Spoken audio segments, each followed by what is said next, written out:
O caminho de volta. Vamos relembrar um pouquinho. Você que está me assistindo aí, está vendo já na tela, e você aqui também.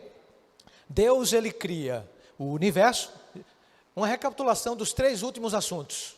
Deus, ele prepara o planeta Terra. Ele cria o ser humano para possuir essa terra, para dominar essa terra, de acordo com Gênesis 1, versos 1 e 2. E no verso 28 do capítulo 1 de Gênesis, Deus coloca o homem para ser o guardador, né? Para guardar essa terra, para cuidar dessa terra. Olha só o que o texto, verso 28 diz.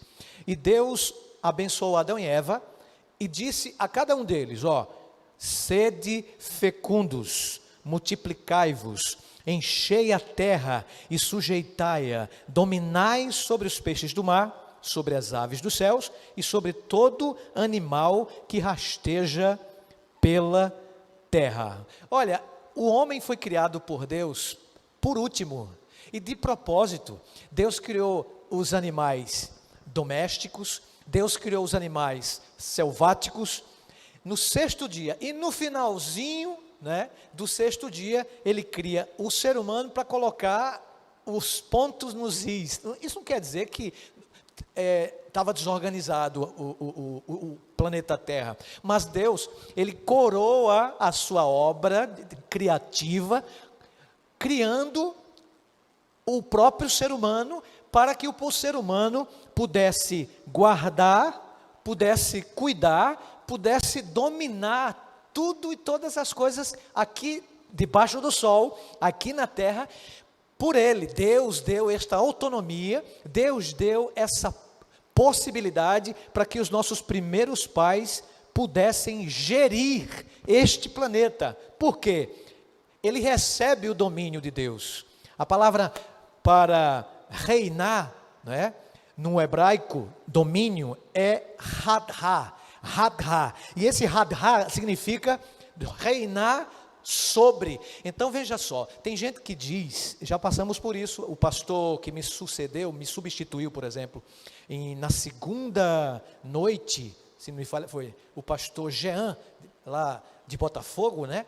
Ele falou muito bem sobre a criação de Deus, e com certeza é importante a gente lembrar aqui que a evolução, ela não tem base científica, apesar de que muita gente diga por aí que a evolução é uma ciência, só que a evolução não pode ser comprovada cientificamente. Você vê que a evolução diz que o homem, ele é descendente, ele vem no caso, ele vem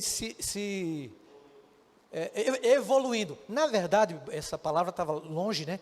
Na verdade, o homem não está evoluindo, viu? O homem está involuindo. Para você ter ideia, o homem chegou a esse ponto de querer ser descendente de um animal. O homem não é descendente de um animal, por mais que a evolução tente argumentar sem provas científicas, por exemplo. Então, eu não vim do jardim zoológico, nem você, meu amigo. Nós viemos das mãos de Deus, e Deus colocou o primeiro homem, a primeira mulher, o primeiro casal no jardim, mas não foi zoológico, foi no jardim do Éden. Nós não descendemos de um zoológico, nós descendemos do Éden criado por Deus, e Deus criou o homem diferentemente das outras criaturas. A Bíblia diz que no final, quando Deus criou o homem, ele disse, ao criar o homem, ele disse, façamos o homem à nossa imagem e à nossa semelhança. Então, nós não fomos criados à imagem Tselen, e nem à semelhança, no hebraico, demute, não é? Do macaco, de um animal. Nós somos criados à imagem e semelhança de um Deus perfeito. Então, nós fomos criados à imagem e semelhança de Deus. Mas, pastor, o homem não se parece com o macaco? Tem algumas pessoas até que concordam com isso, né? Não, não é o homem que se parece com o macaco, é o macaco que se parece com o homem, ponto. Assunto encerrado. A evolução não pode ser provada cientificamente. Mas os evolucionistas que são contrários ao criacionismo, por exemplo, diz, mas também a gente não pode acreditar em Deus porque a gente não tem como provar que Deus existe. Espera aí, eu prefiro acreditar em Deus, mesmo que a ciência talvez não consiga provar que Ele exista, mas eu prefiro provar que Ele existe, porque eu acabei de falar com Ele. É Deus que sustenta o ser humano nos momentos mais críticos de sua vida. Você acredita nisso? E nos momentos de lancinantes dores, Ele tem me sustentado. Ele tem sustentado você, meu irmão. Ele tem sustentado você, minha irmã. Ele tem sustentado você, meu querido internauta. Então, eu não posso provar que Deus existe. Realmente eu não posso provar. Mas que Ele existe, existe, que eu falei com Ele e Ele fala comigo todo dia, e todo dia essa recíproca é verdadeira. Deus colocou o homem para gerir o planeta Terra. Ele tomou o homem e colocou no jardim para fazer duas coisas, repito, para guardar e cultivar. Então o homem, ele é o dono da terra. Deus colocou-o para que pudesse guardar, do hebraico chamar, que quer dizer guardar contra intrusos. É verdade. A primeira coisa que Deus disse para Adão e Eva, ninguém me venha com essa história de dizer que Adão e Eva foram pegos, de surpresa. Não. Deus já havia comunicado ao casal que um intruso expulso do céu, que foi a temática da semana passada, que eu falei aqui, chamado Lúcifer, tinha sido expulso juntamente com ele 1/3 dos anjos de Deus, e esse intruso com 1/3 dos anjos foram expulsos e vieram para o planeta Terra. Foi o único do universo que cedeu à tentação. Então, Deus havia dito ao nosso primeiro casal aqui, Adão e Eva, cuidado, vocês estão vendo aquela árvore ali, do conhecimento do bem e do mal, vocês não podem se aproximar, não cheguem perto dela, não podem comer do fruto dela, porque se vocês comerem o fruto dela, vocês certamente passarão a ser mortais e conhecedores do bem e do mal. Eu não quero que vocês sofram. Deus contou tudo, gente. A própria profecia diz em Miqueias 3, que antes que a tragédia aconteça, Deus revelará aos seus servos e profetas, antes mesmo que esta venha a acontecer. Então ninguém está sendo pego de surpresa. Eles não foram pegos de surpresa. É claro que a serpente enganou Eva, Adão não. Enganar é uma coisa, pegar de surpresa é outra. Adão não foi enganado, Eva sim. Agora é o seguinte, pastor, Deus anunciou para eles que o mal estava nas proximidades da árvore do conhecimento do bem e do mal. E por isso Deus deu tarefas, mesmo no paraíso. E quem disse que trabalho é coisa do mal? Não, o trabalho enobrece, o trabalho é do bem. E Deus quer que trabalhemos. Deus colocou um trabalho para Adão e Eva, e na eternidade nós também trabalharemos. Deus disse, cuidado, não se aproxime daquela árvore. Vocês conhecem a história, eles se aproximaram, eles comeram do fruto e vieram a pecar. Então, eles passaram a ser donos da terra, príncipes deste planeta, guardadores desta terra linda, perfeita. Deus deu essa tarefa para os nossos primeiros pais. Essa autoridade deveria ser passado adiante. Mas o que acontece? Deus, que é a fonte da vida, separados de Deus, nós morremos. Deus alertou aos nossos primeiros pais para que não pudessem comer do fruto. A serpente contradisse, dizendo, se vocês comerem, vocês não vão morrer. A pergunta é, você quer acreditar na serpente ou em Deus? No diabo ou em Jesus? No dragão ou no Cordeiro de Deus? É mais vantajoso acreditar na verdade do que na mentira. O diabo chegou através de uma serpente falando para aquela mulher. E vendo a mulher que aquela árvore era boa para se comer e agradável aos olhos e desejável para dar entendimento, tomou então, não é, do seu fruto, e o que aconteceu? Ela comeu e o seu esposo também. Satanás então venceu os guardadores da terra.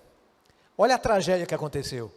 Ah, tem gente que diz, isso é história da carochinha, isso é anedota, brincadeira, isso aí não é verdade. Você vê, ó, tem gente que prefere acreditar que uma estrela explodiu e a gente vê tudo isso que existe no planeta Terra e no universo, porque uma estrela explodiu. Eu nunca vi algo que destrói, que explode, construir algo.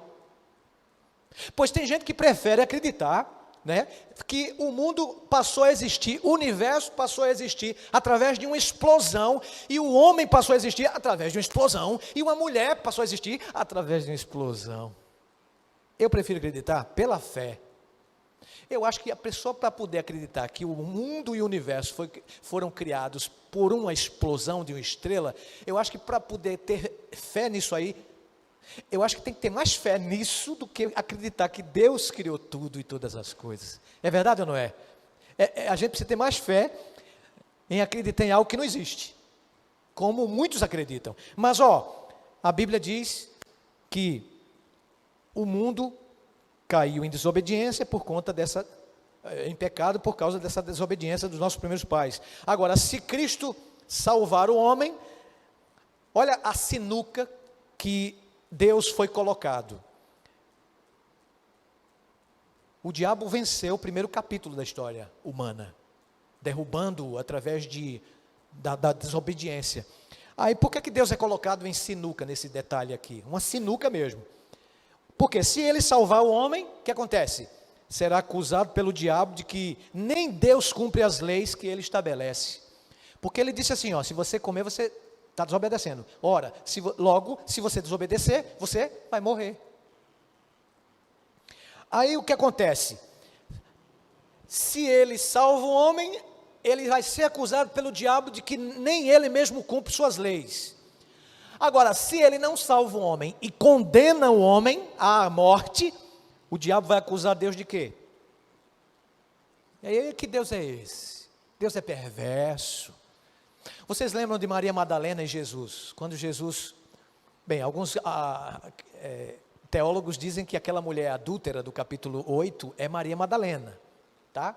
Eu citei Maria Madalena porque alguns acreditam, outros não, mas isso não vem ao caso. Se você quer que seja Maria Madalena, se não, também não é, mas não tem problema. O importante é que você entenda o contexto do capítulo 8 de João.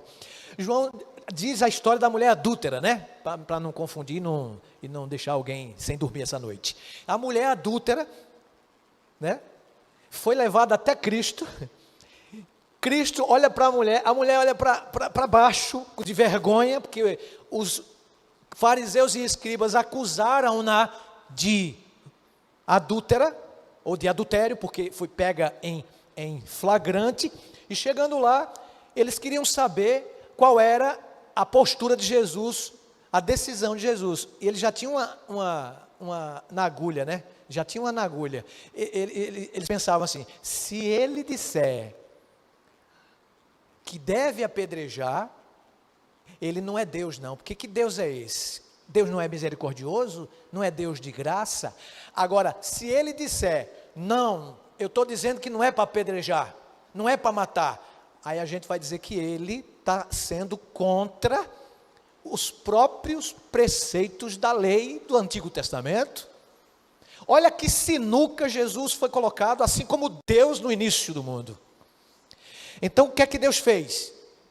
Deus, através de Cristo, o Filho de Deus, o próprio Jesus encarnado, Deus encarnado, Jesus disse assim, aquele que não tiver cometido um pecado, que atire a primeira pedra. Isso é sabedoria. E ele disse para aquela mulher, não te condeno, vá e não peques mais. Por que Deus não fez alguma coisa, pastor, né? Por que Deus não proibiu a Adão e Eva? Por que Deus chegou para eles, não peque não coma do fruto não? Eu já falei isso na última lição.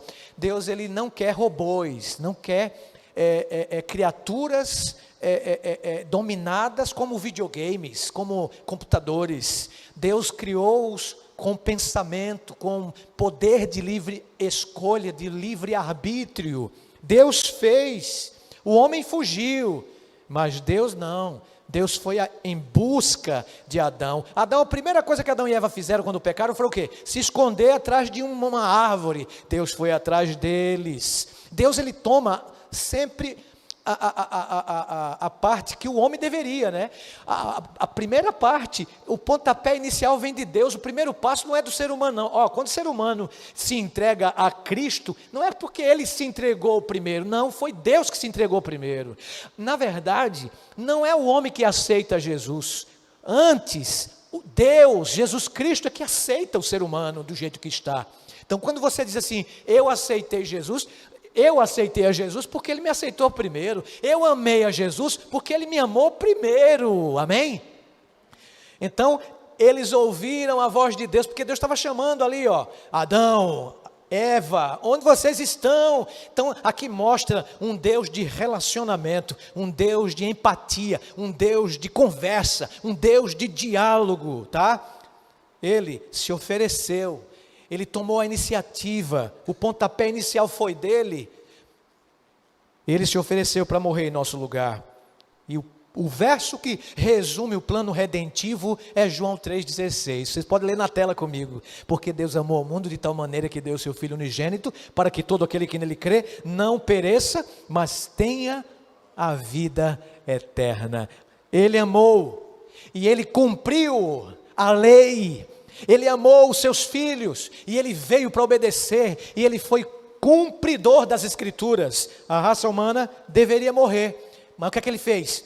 Ele se entrega no lugar da raça humana, dando uma sobrevida ao ser humano. Vamos ao nosso teste? Vamos ao nosso teste para ir para a parte última? Vamos lá? Que reação Deus manifestou diante da entrada do pecado aqui na terra? Qual foi a reação de Deus? Qual foi a postura que Deus tomou? Primeiro, ele abandonou o homem, verdadeiro ou falso? Ele não se importou com a humanidade, falso ou verdadeiro? Ele procurou o homem, falso ou verdadeiro? Então, meu irmão, a primeira pessoa que se afasta não é Deus, é o homem.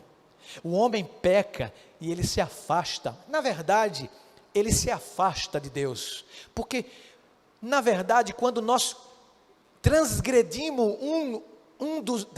uns dos preceitos da lei, um dos mandamentos da lei, nós apenas cometemos atos de pecado, ou seja, atos pecaminosos. Na verdade, quando nós transgredimos a lei de Deus, nos preceitos de sua lei, nós estamos cometendo atos pecaminosos, porque pecado é muito mais do que atos pecaminosos. Pecado, sabe o que é? É afastar-se de Deus. E quando nos afastamos de Deus, nós cometemos atos pecaminosos. Nós não pecamos para nos afastar, nós nos afastamos para cometer o pecado. Então, é a lição boa hoje. Com o pecado do homem, então, quantos se tornaram pecadores? Paulo já dizia lá em Romanos capítulo 5, verso 12, pelo que? Por um homem entrou o pecado no mundo, e pelo pecado a morte. E assim a morte passou a todos os homens, visto que todos pecaram. Então todo mundo peca. Olha, não tem um filho de Deus, uma filha de Jesus, que nasceu de mãe, que nasceu de pai, que nasceu de gente, porque a gente só nasce quando existe um amor entre homem e mulher, né? Então quando o primeiro homem, a primeira mulher que nasceu nesse mundo, todos, depois que Adão e Eva desobedeceram ao papai do céu, todos já nascem pecadores, porque todos pecaram, excetuando apenas um que nasceu de mulher. Mesmo assim foi diferente. Até hoje não nasceram dois não, só um que nasceu diferente de todos os homens, de todas as mulheres que passaram por esta terra, que nasceram de seres humanos, um só que não cometeu pecado. Você pode dizer aí no chat aí, quem foi esse que nasceu sem pecado? Pastor, eu pensei que Jesus tinha cometido alguma falha, mesmo porque ter nascido de uma mulher. Não, Jesus não cometeu o pecado. Ah, é, pastor? Vem cá, e quem nasce nesse mundo não nasce pecador? Eu já falei, repito, o único que nasceu sem pecado foi Jesus Cristo. Mas pastor, ele era um extraterrestre, ele era Deus. Como é que ele nasce daqui? A partir do momento que ele come com os seres humanos, que ele convive com a humanidade, ele não poderia ter sido afetado pelo pecado? Sim, é verdade, ele foi afetado, sim, até porque ele teve sede, né? Ele comia, ele tinha suas necessidades fisiológicas, né? Ele teve seus problemas também pessoais, ele foi afetado. Por exemplo, o seu corpo foi afetado. Jesus, ele não tinha mais de 2 metros de altura. Quantos metros tinha o primeiro homem, Adão? Tinha mais de 4 metros de altura. Olha o que o pecado fez. O pecado fez até a gente diminuir. Tem alguns baixinhos aqui, algumas baixinhas, isso foi pecado, viu? Mas não foi pecado seu não, fica tranquilo. Você vai crescer quando chegar no céu, não tem problema não. Amém por isso. Porque tem gente que tem problema, tem pouca estatura e fica se degladiando, se machucando. Ah, meu Deus, por que eu nasci baixinho, 1,50 m, 1,60 m, e olhe lá, 1,65 m. Fica tranquilo, irmão. Não foi teu pecado não, isso não. Mas o pecado afetou o ser humano nisso também. Então o senhor quer dizer que Jesus cometeu pecado? Por ele não ter tido a mesma estatura de Adão e Eva? Não estou dizendo isso. Eu estou dizendo que ele foi afetado. Uma coisa é ser afetado pelo pecado. A outra coisa que você não pode esquecer, essa palavrinha ele não foi infectado pelo pecado. Jesus foi afetado, mas não foi infectado. Talvez você diga, mas isso não é justo. Se fosse eu faria melhor no lugar de Adão. Então, meu amigo, faça melhor. Tem gente que fica reclamando de Adão e Eva, eles estão salvos. Não estão no céu não, viu? Eles descansam. Nem existe mais pó deles. Jesus vai fazer algo que nós, às vezes, até não acreditamos. Se ele tem poder no Gênesis de criar, no Apocalipse ele tem poder de recriar tudo, todas as coisas, do nada. Ele é poderoso, você crê nisso? Aquele que teve poder de criar um homem, um ser humano do pó da terra e soprar em suas narinas o fôlego de vida, vai ter poder para recriar do nada tudo. Por isso ele é Deus, Elohim, poderoso, El Shaddai. O diabo sequestrou este mundo, tornando então o príncipe deste mundo. Lá em Lucas, no capítulo 4, no Novo Testamento, versos 5 a 7, tem um diálogo aqui entre Jesus Cristo e o próprio demônio. Isso está registrado também no capítulo 4 de Mateus. A partir do capítulo 3 de Mateus, é o 4, a tentação, batismo, tentação. E há esse diálogo, o diabo veio, não é, com umas conversas estranhas com Jesus. E começou a conversar com Jesus e dizer o seguinte: eu te dou tudo, eu te dou todos os reinos deste mundo, né? Dar-te-ei toda a autoridade que tenho, a glória destes reinos, porque ela me foi entregue e a dou a quem eu quiser. Você sabia que o próprio Jesus reconheceu Satanás nessa conversa aqui? Depois ele falou com os discípulos que viu Satanás cair do céu, e ele é o príncipe deste mundo. Eu até falei sobre isso. Portanto, o diabo chegou para Jesus e disse assim: eu te dou tudo, a glória dos reinos deste mundo, se você prostrado me adorar. Toda a glória eu te dou. Eu te dou tudo se você se ajoelhar e me adorar agora. Olha a guerra entre o bem e o mal. Sabe o que Jesus fez? Arreda, vai embora, eu não tenho nada contigo. Jesus, o Miguel aqui, o grande guerreiro dos exércitos do céu, ele chegou para o diabo e disse: sai-te, vai embora, e expulsou. Ele correu com medo de ser destruído. O príncipe deste mundo passou a ser o diabo, a partir do momento que Adão e Eva deixaram e deram de mão beijada o poder a Satanás. Por isso, ele ousou ir como representante, eu falei na semana passada, como representante do planeta Terra, diante do vasto universo, com os mundos que Deus criou, com os mundos que Deus criou.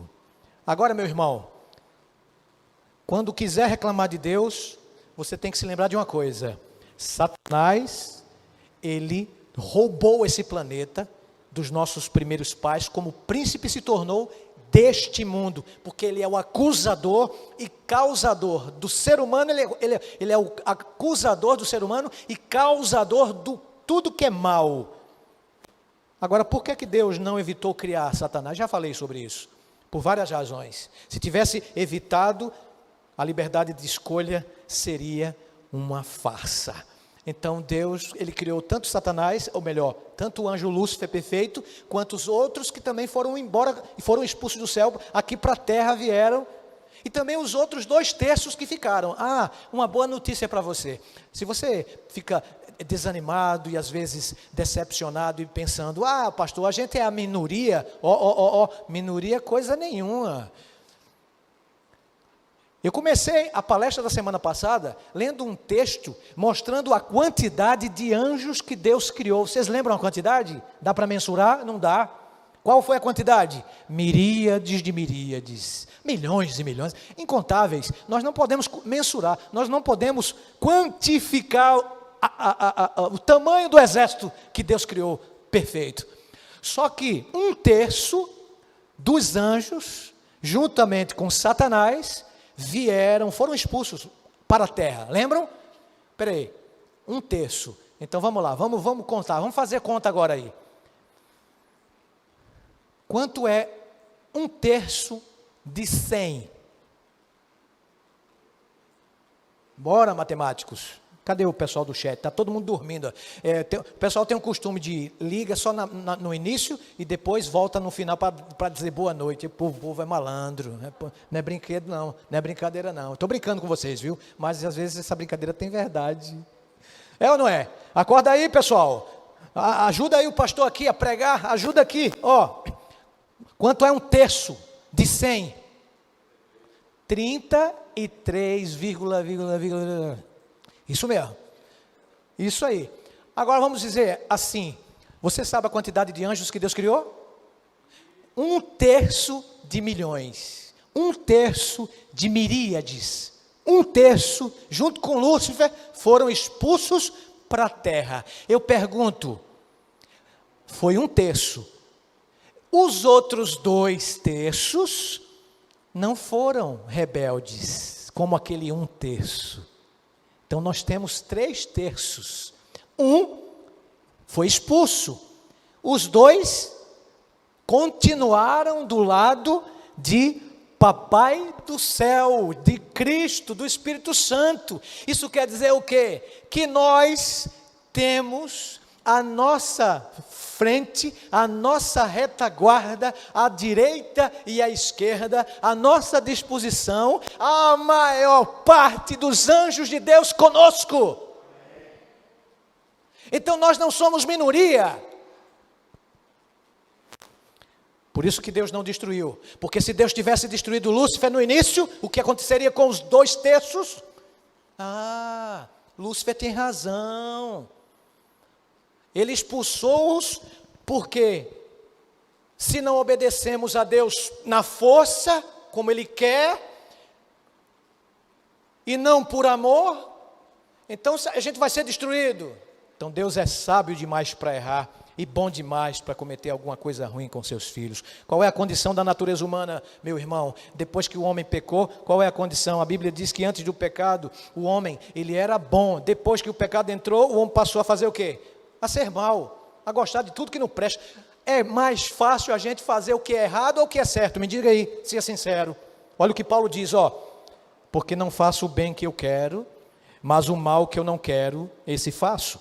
Mas se eu faço o que não quero, já não sou eu quem faz, e sim o pecado que habita em mim. Paulo estava certo em dizer isso. O bem que eu gostaria de fazer eu não faço. Isso aí é a lei do pecado. O ser humano nasce com essa natureza degenerada, destruída, arrebentada por causa da desobediência, meu irmão. Então por isso que é mais fácil a gente mentir. Por isso que é mais fácil a gente matar, a gente adulterar, a gente roubar, do que fazer o que é correto. É mais fácil a gente não vir para a igreja.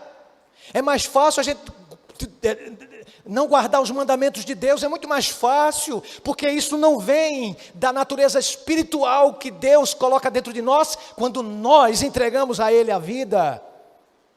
Vamos para a parte final, gente. Aí Deus providencia alguém, o descendente da mulher, o Filho de Deus, Jesus Cristo, para morrer no lugar da humanidade.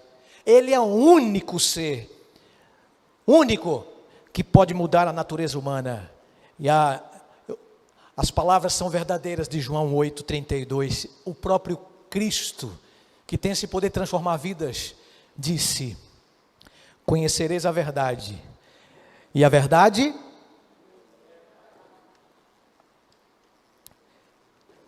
é Cristo, a vida é Cristo, o caminho é Cristo. Ele carregou em seu corpo sobre o madeiro todos os nossos pecados, mas ele foi, disse o profeta, 700 anos antes dele nascer, de Jesus nascer, o profeta Isaías, ele foi traspassado pelas nossas transgressões e moído pelas nossas iniquidades, amigo, irmã, meu querido, que está me assistindo, que está me ouvindo, que está adorando a Deus comigo aqui na igreja virtual e na igreja presencial. O castigo que nos traz a paz estava sobre Jesus.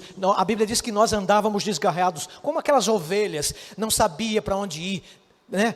Cada um se desviava pelo caminho, mas Deus fez cair sobre Cristo a iniquidade de todos nós. Então a salvação, ela não depende do que eu faço. Isso mesmo, pastor. A salvação não depende das minhas boas obras. Olha, Martinho Lutero, lembram que ele rachou a igreja romana no século XVI? Martinho Lutero, ele disse assim, Deus não precisa de nossas boas obras, mas o nosso irmão sim. Quando Paulo diz que a justificação é pela fé, ele está correto. Quando Tiago diz que os homens são justificados pelas obras, Tiago também está correto. Parece que cada um é politicamente correto? Não é não. É porque cada um está falando em cima de uma perspectiva, sob uma perspectiva diferente. Paulo, quando diz que a justificação é pela fé, ele está se referindo à justificação do Deus poderoso para com a humanidade, do homem para com Deus, no vertical. Mas quando Tiago, sob uma perspectiva diferente, falando de um assunto totalmente diferente, ele está dizendo que o homem, quando ele é justificado pelas obras, é diante do próprio ser humano com o seu próximo. Vocês entenderam? Nós somos justificados diante de Deus unicamente pela fé. E nós somos justificados diante dos homens pelas obras. É por isso que tem aquele ditado: diga-me com quem andas, que te direi quem és. Vertical, fé. Horizontal, obras. Pela graça sois salvos, sabendo contudo que o homem não é justificado por obras da lei, e sim mediante a fé em Cristo Jesus. Por obras da lei ninguém será justificado. Isso aqui não quer dizer que a gente tem que obedecer, ou melhor, desprezar os preceitos. Aqui não está dizendo que a gente tem que desprezar os mandamentos de Deus. Aqui não está dizendo que a gente tem que viver de forma frouxa, de qualquer jeito. Não, o próprio Cristo, a graça de Deus encarnada, veio aqui e disse para uma adúltera, do capítulo 8, menciono e repito de João, as seguintes palavras: mulher, vai e não peques mais. Como é que Jesus sabia que era pecado adulterar? Ele não poderia ter dito para a mulher: eu sou a graça, é o bastante, acabou aí, você não precisa mais obedecer ao mandamento não adulterarás. Continue adulterando com qual homem que você quiser. Ele não disse isso. Ele respeita a própria lei que ele mesmo escreveu em tábuas de pedra com o seu próprio dedo. Isso está registrado em Êxodo capítulo 31, verso 18. E sabe quem foi que escreveu os 10 mandamentos? Não foi o pai, não. Foi o Filho. O próprio Jesus. Ele que escreveu os 10 mandamentos. Aí no Novo Testamento, ele vem para abolir. Ele próprio disse lá em Mateus capítulo 5, versos 17 em diante: não penseis que vim destruir a lei ou os profetas. Eu vim o quê? Eu vim cumprir. Cumprir não é descumprir, pelo amor de Deus. Olhe no dicionário o que significa cumprir. Jesus diz para mim e para você: eu sou a graça, eu não sou desgraça para ninguém. E a graça que diz que a gente deve fazer o que quer e o que deseja, o que vier na telha, mesmo sem cabelo, isso não é graça, isso é desgraça. É graça barata. A graça que diz vá e não peques mais, essa é a graça riquíssima que vem da eternidade. Então a salvação não depende das nossas obras, correto? Último teste e vamos para casa. A salvação depende de nossas boas obras, sim ou não? A salvação, estou te dando uma colher de chá.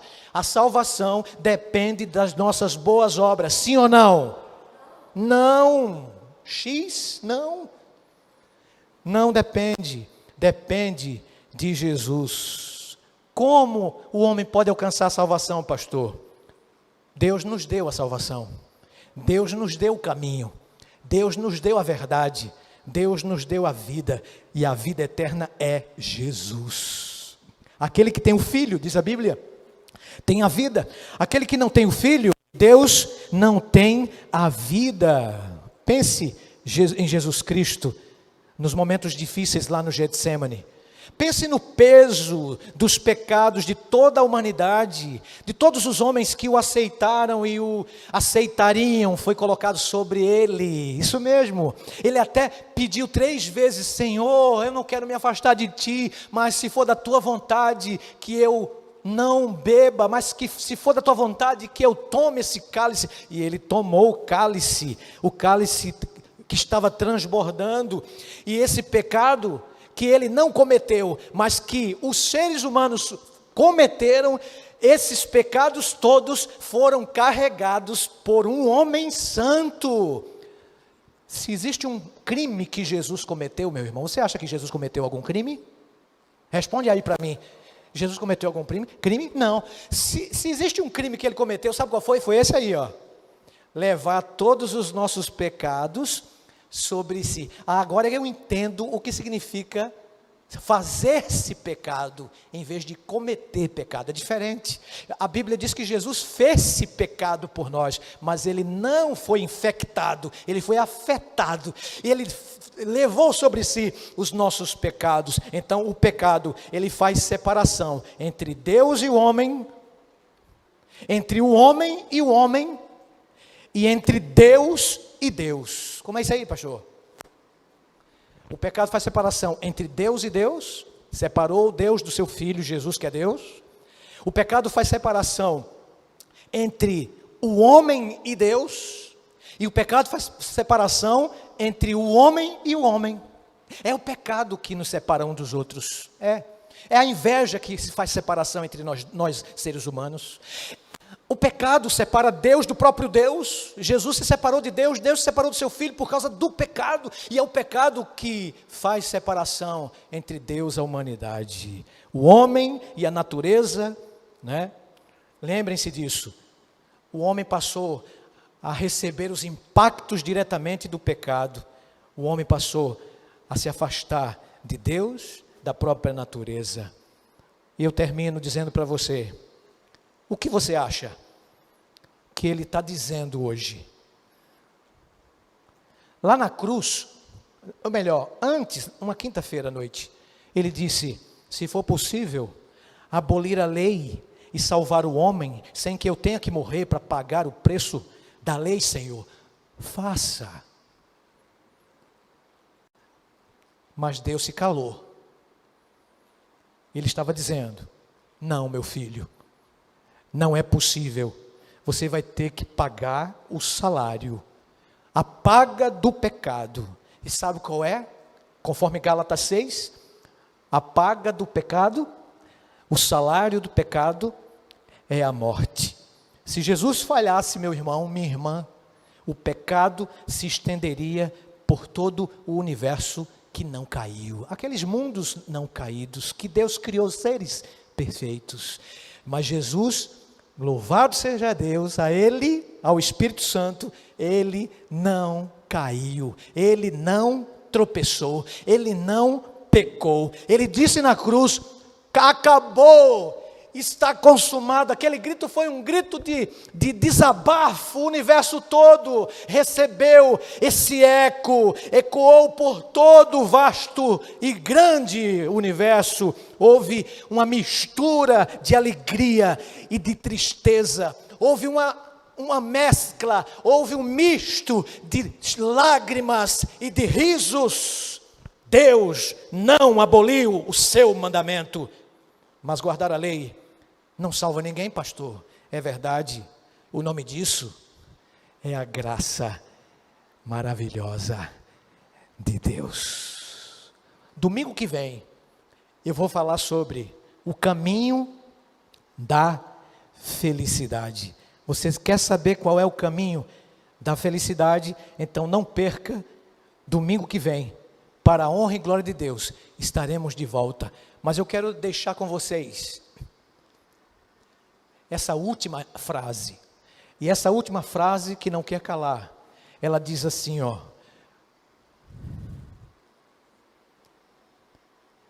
nós somos estrangeiros em jornada. Nós estamos aqui. Nós não somos daqui. E Jesus diz para cada um de nós: filho, filha, eu te amo. Aguenta mais um pouco, porque eu venho para trazer você de volta para o lugar de onde nunca você deveria ter saído. A minha graça, eu te derramo nesse instante. Eu entrego para que você seja capaz de, com essa graça, poder se desvencilhar do pecado, de tudo aquilo que tenazmente tem concorrido contra você. E eu gostaria que você fosse um mensageiro da esperança.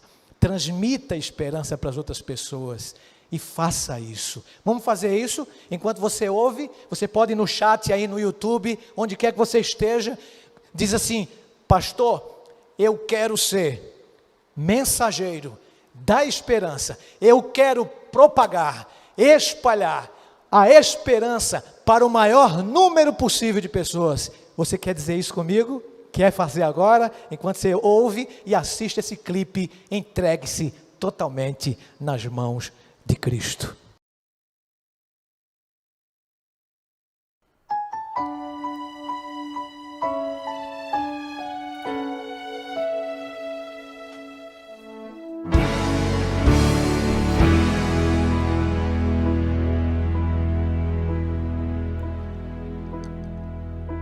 Nós somos peregrinos em jornada. À nossa frente muitos outros vão,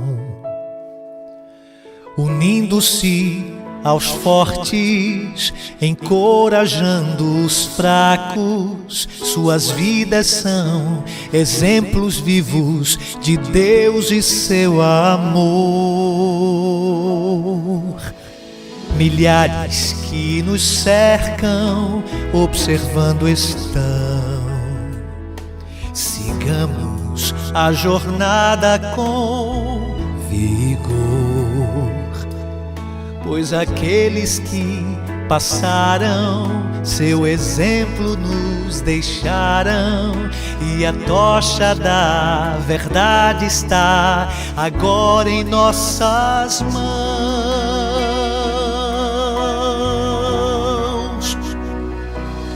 Possam todos que nos seguem ver Jesus em nós, brilha em nossa vida intensa como a luz, que o nosso caminhar possa demonstrar que a força que nos move vem da cruz. Possam todos que nos seguem ver Jesus em nós. Em muito pouco tempo, vidas vêm e vão, os planos e os sonhos vêm ao chão, para que os nossos filhos sigam ideais que nos inspiram. Precisam do exemplo, do serviço e do amor. Possam todos que nos seguem ver Jesus em nós, brilha em nossa vida intensa como a luz,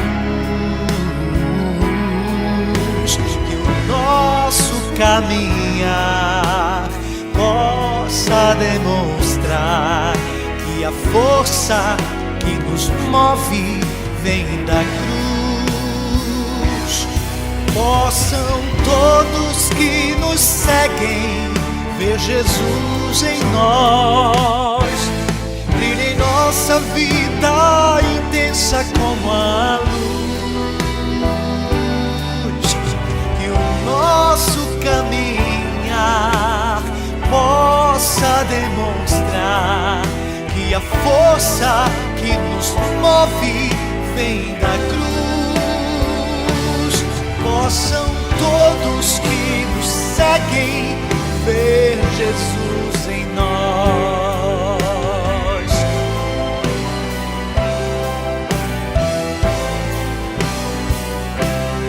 Possam todos que nos seguem ver Jesus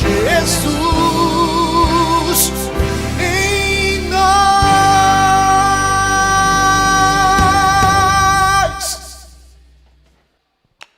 Que você e eu, com a graça do Senhor, possamos ser estes mensageiros da esperança. Você que nos assiste aqui presencialmente, você gostaria de ser um mensageiro, um peregrino neste mundo para propagar o Evangelho a muitos que estão aí? Fique em pé, fique em pé. E você que está nos assistindo através das mídias sociais, você entregue seu coração a Jesus e seja um pacificador, um propagador da paz, um mensageiro de Cristo ao maior número possível de pessoas. Assim como você está, se você puder, feche seus olhos e ore comigo. Pai querido, muito obrigado pela lição impressionante, sensacional da Tua Palavra. É pela graça, Senhor, que nós somos salvos, mas é uma graça rica, é uma graça que foi capaz de descer a esta terra e vencer o mal, ser maltratado pelos malfeitores e derramar salvação a todos que desejarem. Obrigado, Deus, por Jesus Cristo nosso Senhor, que tem poder para transformar a nossa vida através da graça do céu. Perdoe as nossas culpas, os nossos delitos, os nossos pecados, porque sem a Tua graça, o que seria de cada um de nós?